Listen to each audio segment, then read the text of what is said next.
साथियों नमस्कार भाई। आज आप सभी की डिमांड पर सस्ता और दूध बढ़ाने वाला डाइट प्लान मैं आप लोगों के लिए लेके आया हूं। बहुत सारे भाई हैं जो परेशान हैं कि सर दूध जब कम हो जाता है उस समय हमें कौन सा डाइट प्लान यूज करना चाहिए। आप सभी को पता है कि दूध बढ़ाने के लिए मार्केट में इतने प्रोडक्ट है कि जितनी कंपनियां उतने प्रोडक्ट। आपको इतने सारे प्रोडक्ट मिलेंगे कि आप कंफ्यूज हो जाएंगे कि यार क्या करें। कोई बात नहीं, कोई सा भी प्रोडक्ट आप यूज कर लीजिए जो भी आपके पशु चिकित्सक रिकमेंड करते हैं, लेकिन डाइट प्लान समझ लीजिए। क्या आपको दाना मिश्रण खिलाना है, कितना आपको खिलाना है, कौन कौन से घटक आपको रखने हैं और किस समय किसकी जरूरत होगी, और विशेष तौर से दूध बढ़ाने के लिए कौन से वो घटक है जो आपको आसानी से मिल जाए और आप सस्ती दर में उनका इस्तेमाल कर सकें। ये सारी चीजें इसी डाइट प्लान की हम महत्वपूर्ण भूमिका में आप लोगों को बताने वाला हूं। तो देखिए, अगर हम बात करें डाइट प्लान की तो पहला जो हिस्सा आता है वो हमेशा ही आता है दाना मिश्रण का, क्योंकि बैलेंस डाइट का प्रमुख जो हिस्सा होता है वो होता है दाना मिश्रण। और बात जहां दाना मिश्रण की चलती है ना, वहां कई बार हम चूक जाते हैं और एक ही चीज को खिलाने लग जाते हैं जो हमारे यहाँ सस्ती मिलती है।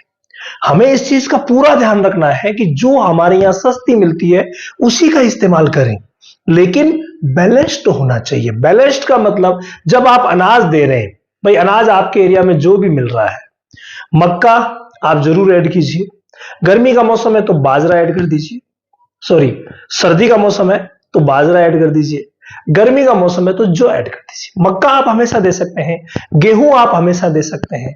तो ये मुख्य अनाज है जिनका इस्तेमाल कर सकते हैं। इसके अलावा भी आपके क्षेत्र में कोई अनाज है तो उसको भी आप थोड़ी थोड़ी मात्रा में ऐड कर सकते हैं। ये मैंने देखा है कि जितनी आप वैरायटी रखोगे अनाज की, उतना ही ज्यादा फायदा आपको मिलने वाला है। उसी दर में, उसी रेट में ज्यादा दूध आपको मिलने वाला है अगर आप अनाज की वैरायटी रखते हैं। तो अनाज की मात्रा जो है वो हम 30 से 40% रखते ही हैं। भाई पूरा जैसे आप 100 किलो बना रहे हैं, 1 क्विंटल बना रहे हैं, तो उसमें 30 से 40 किलो अनाज रखा जाता है। नॉर्मली 30 किलो है और जब दूध बढ़ाना होता है तो थोड़ा कार्बोहाइड्रेट ज्यादा करना पड़ता है, तो अनाज थोड़ा सा बढ़ा सकते हैं। दूसरी बात दाना मिश्रण में जो आती है वो आती है दोस्तों खली की, और सेम बात मैं खली की भी करूंगा।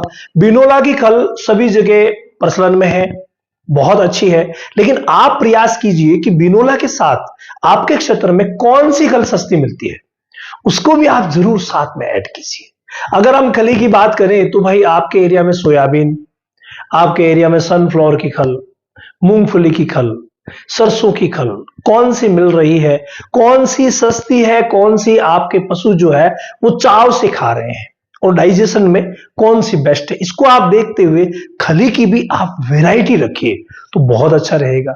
इसके अलावा मैंने आपको बताया कि आप चोकर जरूर दीजिए, 10-15% चोकर दीजिए, 15-20% चूरी जो है, चाहे आप कोई सी भी चूरी ऐड करें, चूरी भी ऐड कीजिए, ये भी बहुत ज्यादा इंपॉर्टेंट है। तो इस तरीके से आप दाना मिश्रण को बैलेंस्ड बनाइए, ये सबसे ज्यादा जरूरी है दूध बढ़ाने के लिए। अगर हम सेकंड घटक की बात करें तो दोस्तों वो है हमारा सूखा चारा।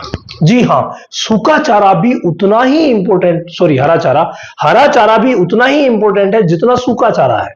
और हरे चारे से दूध की मात्रा बढ़ेगी और विटामिन मिनरल्स भी मिलेंगे। तो हरे चारे को भी आपको विशेष तौर से महत्व देना है। अब आप सभी कहेंगे कि सर हरा चारा हमारे यहां मिलता नहीं है। वाकई ये समस्या है, लेकिन हरा चारा जहां नहीं मिलता ना, वहां हरे चारे के आप विकल्प यूज कीजिए। हरे चारे के विकल्प के रूप में आप यूज कर सकते हैं साइलेज, बहुत अच्छा विकल्प है। आप यूज कर सकते हैं अजोला, अजोला लगा सकते हैं, वो यूज कर सकते हैं। आप यूज कर सकते हैं हाइड्रोफोनिक चारा। यानी ये तीनों जो है, इन पर मेरे वीडियोस भी बने हुए हैं और मैं डिस्क्रिप्शन में डलवा दूंगा, तो आप जरूर देखिएगा ताकि इन सब चीजों के बारे में सीख सके कि आखिर हरे चारे के विकल्प क्या है। तो हरा चारा भी आपको ऐड करना चाहिए। अगर हम पूरे चारे की मात्रा को 3 भागों में लें, तो अगर हरा चारा आपके पास अच्छा उपलब्ध है तो 1 भाग सूखा चारा ले लीजिए, 2 भाग हरा चारा ले लीजिए, और कम उपलब्ध है तो 1 भाग हरा चारा ले लीजिए, 2 भाग सूखे चारा ले लीजिए। उपलब्धता के हिसाब से आप सेट कर लीजिए। तो इसी तरीके से हरा चारा भी बहुत ज्यादा जरूरी है। अब हरे में भी आप कई वैरायटी देख सकते हैं, दलहनी, ऐदलहनी, इन सब का कॉम्बिनेशन अगर करेंगे तो भाई फायदा होना तय है। इसी के साथ साथ लेते हैं सूखे चारे को। सूखा चारा फाइबर का अच्छा सोर्स है, फैट बढ़ाएगा और पशु को हेल्दी रखेगा, जिसकी वजह से उसका दूध बढ़ना तय हो जाएगा। तो सूखे चारे को भी हम कभी भी स्किप नहीं कर सकते। अगर आपके पास हरा चारा अच्छा है तो मैंने कहा एक भाग तो आप जरूर मिलाइए, और हरा चारा कम है तो 2 भाग आप सूखे चारे के मिला दीजिए। और सूखे चारे में भी आप दलहनी और अदलहनी दोनों का अगर मिक्सअप करते हैं, यहां पर भी बात वैरायटी की आती है। अगर आप वेरिएंट्स जो है वो ज्यादा रखते हैं तो वही फायदा ज्यादा होगा, ये तयशुदा बात है। तो आप सूखे चारे को भी रखिए। ये वो प्रमुख बात थी जिसको आपको समझना चाहिए। अब आते हैं यूनिक बात की तरफ। यूनिक बात में अगर हम चलें तो नेक्स्ट स्टेप जो आता है वो आता है कि आप इन सभी का टीएमआर बना करके दे सकते हैं। TMR means total mix ration. जी हाँ, ये जो टोटल मिक्स राशन है ना, ये बहुत ज्यादा जरूरी है। अगर आप टीएमआर फीडिंग करवाते हैं, यानी दाना मिश्रण आपने तैयार कर लिया, जिस तरीके से खिलाने योग्य होता है वैसा आपने तैयार कर लिया, सूखा चारा जिसको कि आपने कुतर के रूप में कुतरन करवा दिया, और हरा चारा भी आपने कुतरन करवा दिया। इन सबको आप मिक्स करेंगे और मिक्स करके ही खिलाएंगे। जितनी आप डेली की आवश्यकता है, जितना आप डेली खिलाना चाहते हैं, उसके अकॉर्डिंग आप दे सकते हैं। और इन सभी को अगर आप देंगे, जैसे सूखा चारा मान लीजिए आप 3 से 4 किलो खिलाना चाहते हैं, हरा चारा मान लीजिए आप 20 किलो खिलाना चाहते हैं, तो 20-25 किलो आपने हरा चारा ले लिया, 4 से 6 किलो आपने सूखा चारा ले लिया, और इन दोनों को आपने मिक्स कर दिया। और साथ में जो दाना मिश्रण आप खिलाना चाहते हैं, दाना मिश्रण कितना खिलाना चाहते हैं, आप सभी को पता है कि भैंसों में जितना वो दूध देती है उसका आधा हम खिलाते हैं। जैसे कि मान लीजिए वो 1 लीटर दूध देती है तो हम 500 ग्राम खिलाते हैं, और गायों में अगर वो 1 लीटर दूध देती है तो हम 400 ग्राम 1 लीटर पर बढ़ा देते हैं। और शरीर मेंटेनिंग के लिए 1-1.5 किलो हम अलग से ऐड कर देते हैं। ये जनरली बात है, इसके ऊपर मैंने बहुत सारे वीडियोस भी आप लोगों को दिए हैं। तो ये जनरल आप मात्राएं जो है वो निर्धारित कर सकते हैं, और बजट के हिसाब से थोड़ा बहुत इधर उधर भी कर लेते हैं, वो कोई इश्यू नहीं है। लेकिन ये जो मात्राएं आप दे रहे हैं, इनको टीएमआर के रूप में दीजिए। पूरे दिन की मात्रा का कैलकुलेशन कीजिए, उसके बाद टीएमआर बना करके दीजिए।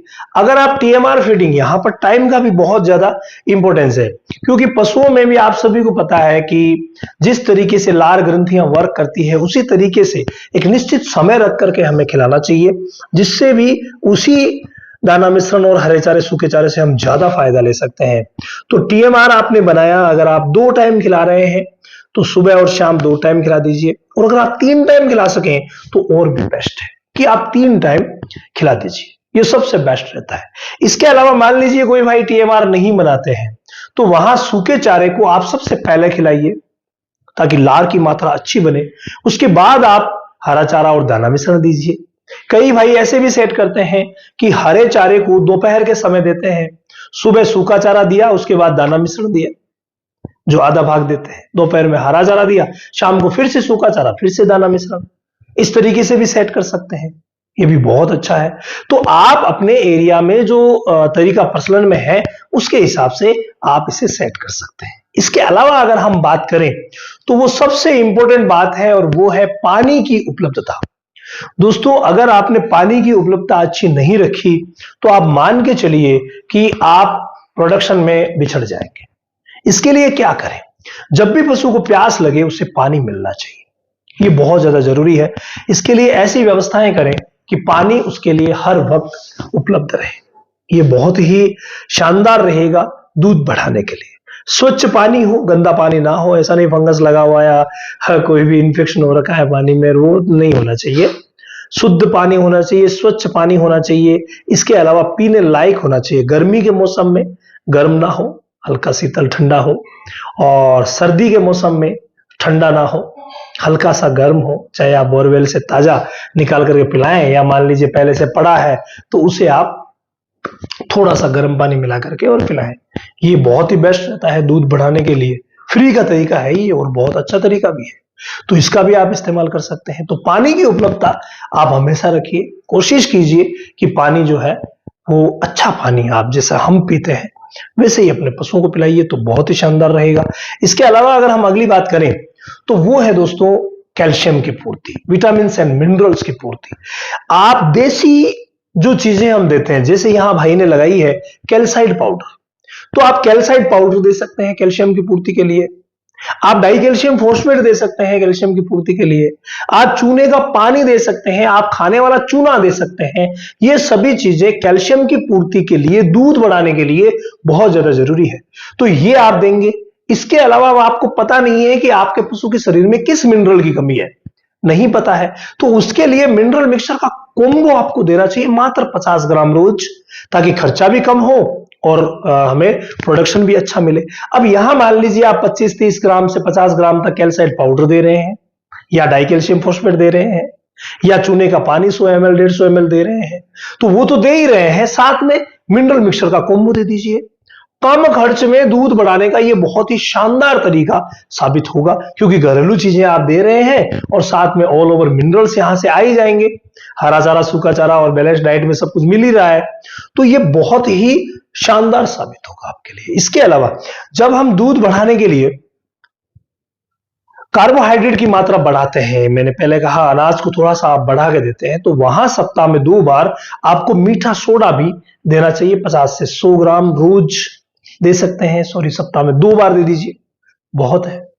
तो इसका इस्तेमाल करके भी ये एक रूमन बफर का काम करता है, और आपको पता है कि रूमन की जो पीएच है उसे मेंटेन रखने में इसका बहुत बड़ा रोल है। तो आप ये भी कर सकते हैं, कोई महंगा नहीं है, सस्ता तरीका है।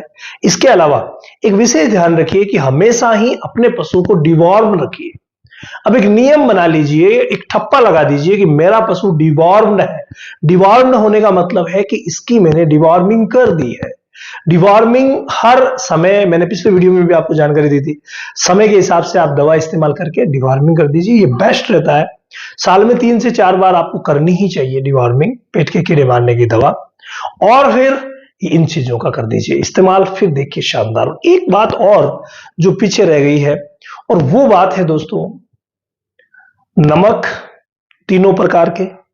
आप साधारण नमक को दाना मिश्रण में मिलाइए, और काला नमक और सेंधा नमक, इसके जो बड़े बड़े पार्टिकल्स आते हैं उन्हें चाटने के लिए रखिए, ये बहुत ही शानदार रहता है। फिटकरी पशुओं के लिए चाटने के लिए रखिए, बहुत ही शानदार रहती है। ये काम अगर आप करते हैं तो नो डाउट ये जो मैंने डाइट प्लान बताया है, इसको अगर आप फॉलो करते हैं, पहले तो आप ये बताइए कि ये डाइट प्लान आपको कैसा लगा, क्या क्या कमियां आपको इसमें लग रही है, क्या क्या आप इसमें एक्स्ट्रा कर सकते हैं, कौन कौन सी चीजें जो आप है वो इसमें घटा सकते हैं। ये कमेंट करके जरूर मुझे लिखिए, ताकि मुझे भी पता चले कि इस डाइट प्लान को कितने लोग अपनाने वाले हैं, कितने लोग ऑलरेडी अपना रहे हैं।